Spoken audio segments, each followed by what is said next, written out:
Hi guys! Papagupit po muna ang ating si Kuya Kent. Ito ang kanyang before, syempre mamaya na ang after.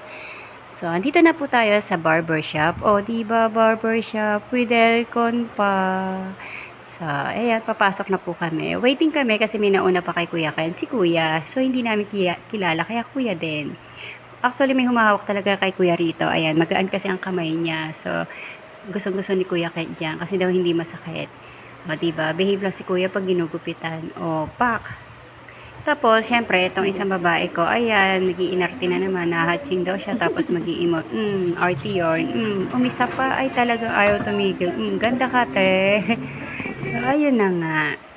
O, diba, tapos na si Kuya Kent. Pogi na ang aming Kuya Kent. Ito na ang kanyang after. O, syempre, yung isa sumisingit, gusto masabihan maganda. Syempre, maganda at pogi kayo. Kayo pa ba?